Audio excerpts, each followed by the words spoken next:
সৎ থাকার পাশাপাশি আপনাকে একটা জিনিস খেয়াল রাখতে হবে যে বিশ্ববিদ্যালয়ের আভ্যন্তরীণ যে সমস্যা এবং এই আভ্যন্তরীণ সমস্যাগুলোকে প্রশাসনের মাধ্যমে আমাদের যে সলভ করতে হবে এটা খুব মানে স্ট্রংলি করতে হবে। আর সবথেকে বড় সমস্যা হলো যে আমরা জানি যে বাংলাদেশ স্বাধীন হওয়ার পরে আর ডাকসু নিয়মিত হয় নাই। এই যে ডাকসুটা নিয়মিত করা এটাও তাদের অন্যতম একটা দায়িত্ব, আমি সেটাই মনে করি।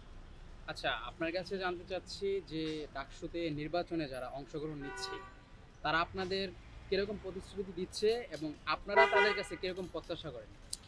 সত্য বলতে প্রত্যাশা, প্রতিশ্রুতির কথা যদি বলি, তারা প্রতিশ্রুতি দিচ্ছে অ্যাজ ইউজুয়াল যেমন দেওয়ার দরকার। এখনও পর্যন্ত আমরা আমাদের কাছে পৌঁছাতে পারিনি তারা। আমরা এখনো দেখি নাই তাদেরকে। আর মানে ফিজিক্যালি আরকি। আর যদি বলেন আমরা মানে আমরা প্রত্যাশা কি? প্রত্যাশা একটাই চাওয়া যে তারা বিশ্ববিদ্যালয়ের অভ্যন্তরীণ যে সমস্যাগুলো আছে, বিশেষ করে হলের যেই খাওয়ার সমস্যা, আর ডাকসু যে নিয়মিত হওয়ার যে একটা না হওয়ার যে সমস্যা, এই সমস্যার সমাধান করতে পারলে আমার যে একটা প্রত্যাশা। আপনাদের কাছে কি এখন পর্যন্ত যারা নির্বাচন করবে, জি। আমরা জানি যে গত ৬ বছর পরেই ডাকসু নির্বাচন হচ্ছে। যারা নির্বাচন করবে তারা আপনাদের কাছে কি এখন পর্যন্ত এসেছিল? তফসিল তো ঘোষণা করা হয়েছে। না, তেমনভাবে আসা হয় নাই, কিন্তু তারা অনলাইনে অ্যাক্টিভিজম করতেছে, কিন্তু আমাদের কাছে এখনো ফিজিক্যালি আসে নাই।